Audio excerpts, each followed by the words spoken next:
মন্ত্রীদের দেখেছি তার বাসায় খেতে বললে রাজি হতো না, কারণ এতটুকু খেয়ে তো তাদের পুষবে না। রাষ্ট্রপতি জিয়া বলতেন, এর বেশি তো আমি অ্যাফোর্ড করতে পারি না। জিয়াউর রহমানের সাবেক প্রেস সচিব কাফি খান বলেছেন, জিয়াউর রহমানের সততার তো তুলনাই হয় না।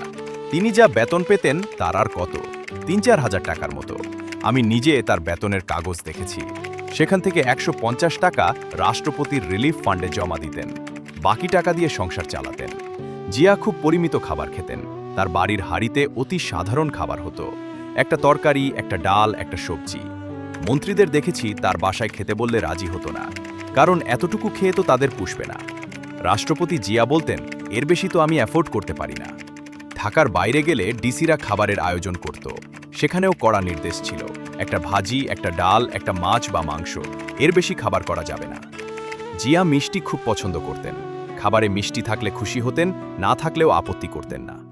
তার সততার আরেকটি দৃষ্টান্ত শুনুন। তার ছেলে আরাফাত রহমান কোকো ঢাকার রেসিডেন্সিয়াল মডেল স্কুলে পড়ত। ওই স্কুলের প্রিন্সিপাল আমার পরিচিত। তার কাছ থেকে শুনেছি কোকো তার কাছে পড়তে আসত। তার পায়ে ছিল ছেঁড়া জুতো। একদিন প্রিন্সিপাল কোকোকে বললেন, ওই ছেঁড়া জুতো বদলাচ্ছ না কেন? কোকোর উত্তর, বাবাকে বলেছিলাম, তিনি বলেছেন কয়েকদিন পরে কিনে দেবেন। একজন রাষ্ট্রপতির ছেলের একজোড়া জুতো কিনতেও হিমশিম খাচ্ছেন। একটা পুরনো হাত ঘড়ি ছিল তার।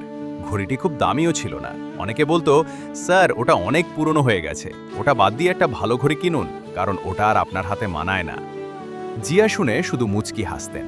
একবার এক জনসভায় ভাষণ দিতে যাওয়ার পথে দর্শকদের ভিড় ঠেলে তাদের সঙ্গে হাত মেলাতে মেলাতে এগোনোর সময়, অথবা জনসভায় ভাষণ দিয়ে ফেরার সময় হতে পারে, ঠিক মনে নেই আমার, ঘড়িটা জিয়ার হাত থেকে খুলে পড়ে যায় অথবা খোয়া যায়। সেজন্য তার যে কী আফসোস! ঘড়িটার শোক তিনি অনেক দিন ভুলতে পারেননি। বিভিন্ন রাষ্ট্রীয় সফরকালে প্রাপ্ত সব উপঢৌকন বা উপহার সামগ্রী তিনি রাষ্ট্রীয় সম্পত্তি বলে গণ্য করতেন। সেসব উপহার তিনি বঙ্গভবনের তোষাখানায় পাঠিয়ে দিতেন।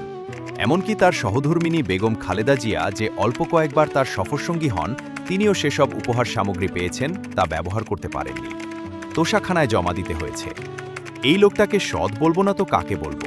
দেখেন কি ধরনের সৎ চিন্তা।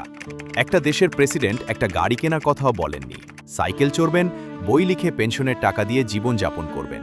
এই রকম সৎ প্রেসিডেন্ট কেন, সৎ মানুষও আজ পৃথিবীতে বিরল।